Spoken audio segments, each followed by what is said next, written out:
Hello everyone. आज के lecture में हम करने वाले हैं यूपी पीजीटी कॉमर्स का जो परीक्षा हमारी होने वाली है।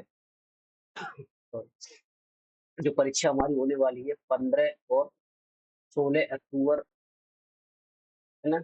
15 और 16 अक्टूबर को इसी वर्ष 2025 में उसकी तैयारी हम यहाँ पर कर रहे थे। तो उसमें हम एक सीरीज हमने जो स्टार्ट करी थी, इसमें हम प्रीवियस ईयर के क्वेश्चन डिस्कस कर रहे हैं। तो सबसे पुराना जो पेपर हमारा हुआ था, अभी लेटेस्ट वाला, है ना, वो था हमारा 2021 का। उसी के हम कुछ क्वेश्चन को यहाँ पर डिस्कस करके चल रहे थे। तो आइए हम उन्हीं को करते हैं नेक्स्ट। हमने इसमें 5 क्वेश्चन को ऑलरेडी डिस्कस कर लिया था। 5 क्वेश्चन के बाद हम बात करें यहाँ पर क्वेश्चन नंबर 6 की।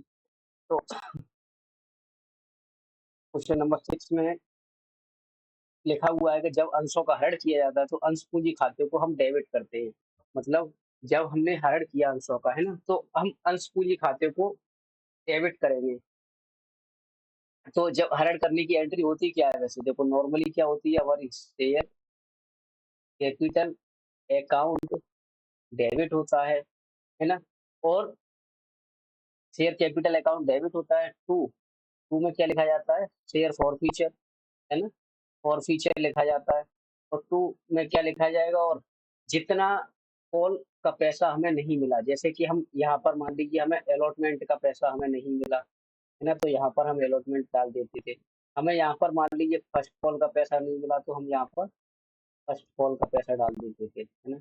और फॉर फ्यूचर में कौन सा अमाउंट आता था, जो मनी हमें रिसीव हो चुकी है, जो पैसा हमने ले चुके हैं। क्वेश्चन हमसे पूछ रहा है यहाँ पे कि जब अंशों का हरण किया जाता है तो अंश पूंजी खाते में हम डेबिट करते हैं। तो ये डेबिट क्या करेंगे, डेबिट करेंगे हम जितना कॉल्ड अप होगा, यानी अंशों पर मांगी गई धनराशि, कितनी हमने धनराशि उससे मांगी थी। हमने मान लीजिए 100 शेयर थे, 100 शेयर हमने उसको बेचे और 10 रुपए का एक शेयर था, तो हमने टोटल रुपए कितना मांगा उससे, 1000 रुपये मांगा। यही बात हमसे क्वेश्चन यहाँ पर करके चल रहा है। तो इसका राइट आंसर क्या हो जाएगा, ऑप्शन नंबर बी। ठीक है, ये दे रखा है यहाँ पर, है ना। Share capital account debit.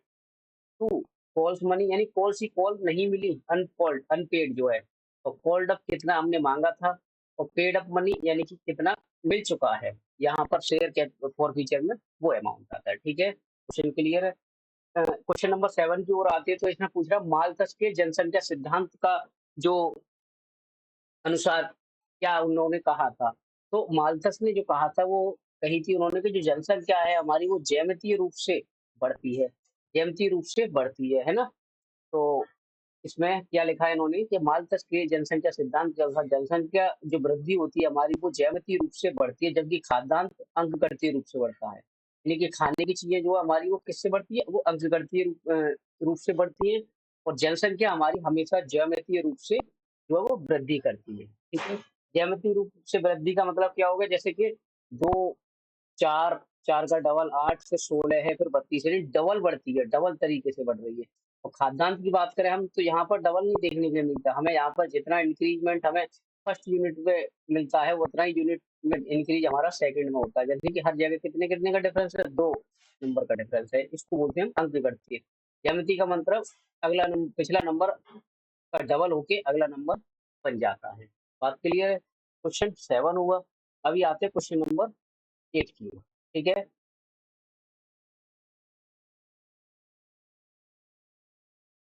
Question number 8 में क्या कहा कि देखो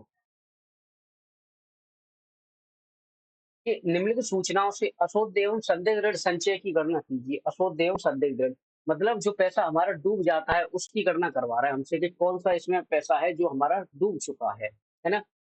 तो हम देनदार, एक देनदार तो एम है जिस पे हमारी देनदारी चल रही है, एक एन है, एक ओ है और एक पी है, यानी 4 लोगों पे हमारा उधार का पैसा अभी तक चल रहा है, ऐसा क्वेश्चन में कहा गया है।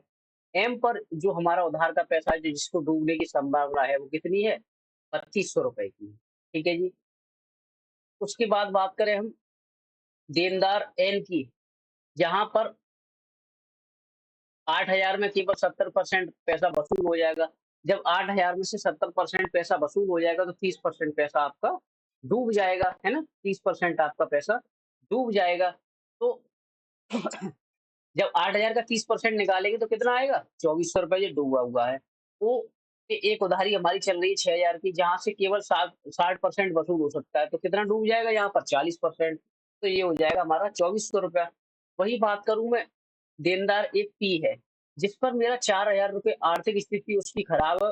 कोई भी वसूली की उम्मीद मैं नहीं कर सकता कि वो पैसा मेरा पूरा दे देगा। कोई भी वसूली की उम्मीद नहीं है, मेरा मतलब 100% पैसा मेरा डूब जाएगा। तो जब मैं इनको जोड़ता हूँ तो 2400 ये डूबा, मेरा 2400 ये डूब गया, यानी 4800 और 4,000 ये कितना हो गया टोटल मिला के 8,800 रुपये मेरा डूबने की संभावना है। ठीक है, तो क्या हो जाएगा इसका राइट आंसर 8,800।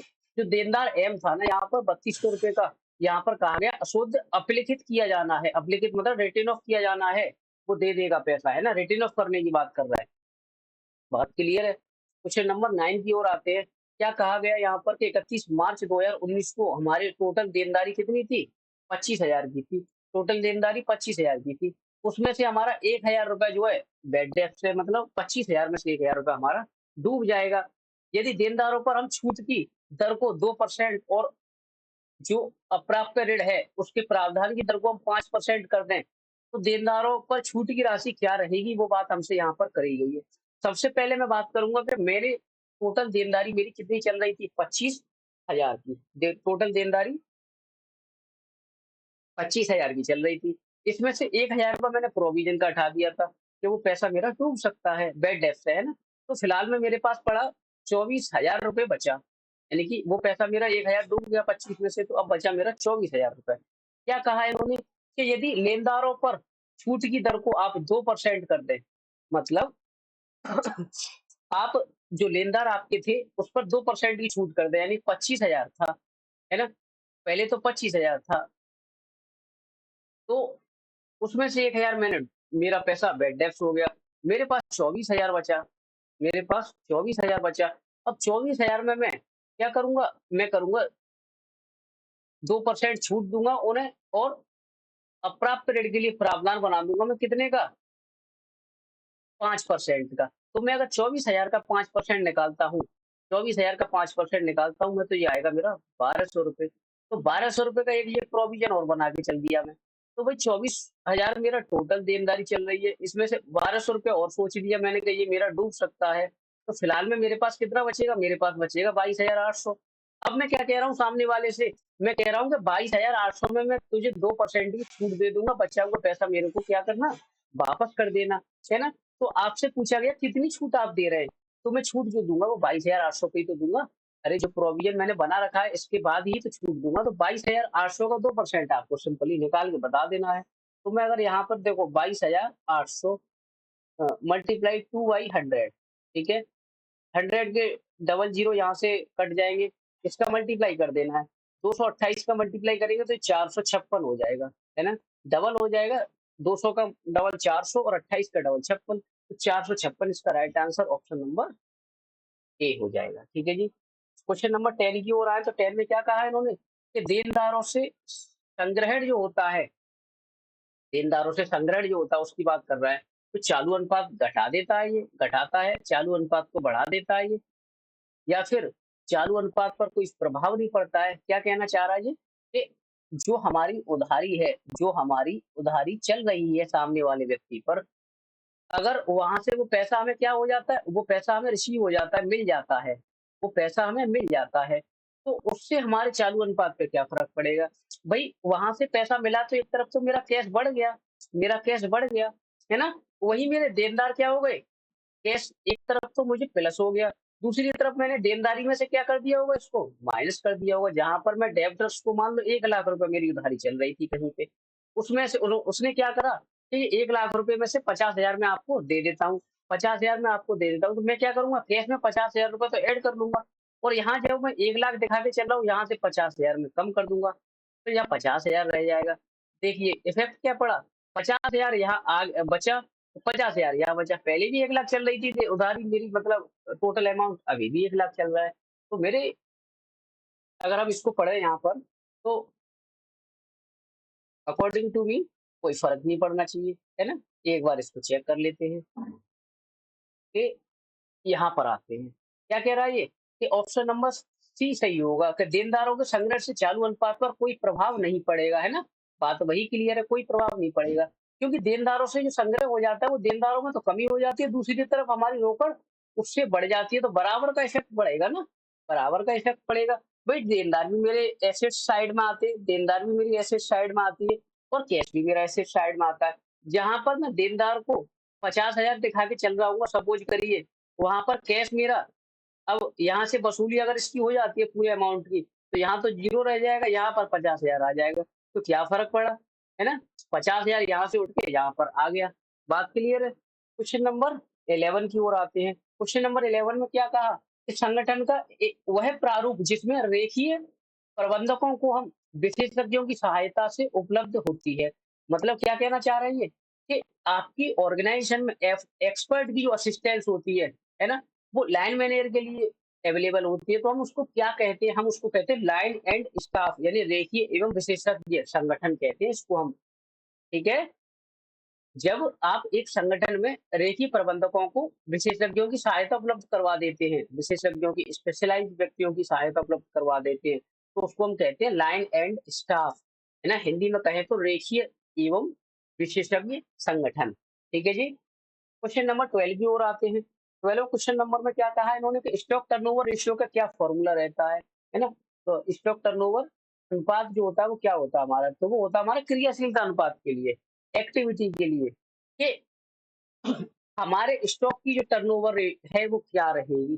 जैसे कि क्रियाशीलता अनुपात वह अनुपात है जो बताता है हमें कि किसी कंपनी की कुशलता से वो अपनी संपत्तियों का इस्तेमाल करके इनकम अर्जित करता है, सृजित करता है। और इस अनुपात को निम्नलिखित रूप में भी हम कह सकते हैं, जैसे कि स्टॉक टर्नओवर रेशियो होता है एक, है ना? एक होता है डेब्टर टर्नओवर रेशियो, एक होता है क्रेडिटर टर्नओवर रेशियो जिसको लेनदार आवर्त अनुपात कहते हैं, एक होता है हमारा कार्यशील पूंजी आवर्त अनुपात, है ना? और संपत्ति आवर्त अनुपात, आवर्त का मतलब होता है टर्नओवर, है ना? मीन्स कि हमारा जो आंसर आता है वो टाइम्स में आता है, हमारा आंसर जो आता है वो टाइम्स में आता है कि कितने टाइम्स में आप इन संपत्तियों को जो वसूल कर सकते हैं, कि 4 टाइम्स हो गया या फिर 5 टाइम्स हो गया, तो हमेशा आंसर हमारा किस में आएगा? टाइम्स में आता है इसमें। ठीक है जी? क्वेश्चन नंबर आते हैं हम 13 की ओर। क्या कहा कि निम्नलिखित में से कौन सी बिजनेस की फोरकास्टिंग की टेक्निक नहीं है?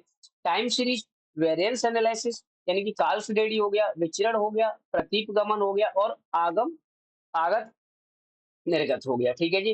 तो यहाँ पर हम देखें तो व्यावसायिक और पूर्वानुमान भविष्य की अनिश्चितताओं को कम करने के लिए होते हैं। कोई बिजनेस के लिए आप अगर फोरकास्ट कर रहे हैं, पहले से आप अगर कोई सोच विचार करके चल रहे हैं, तो वो किस लिए है? वो क्या है? मेरी जो भी अनिश्चितताएं होगी उनको मैं कम करना चाहूंगा, मैं उनको कम करना चाहूंगा, तभी तो मैं फोरकास्ट करके चल रहा हूँ ना, है ना?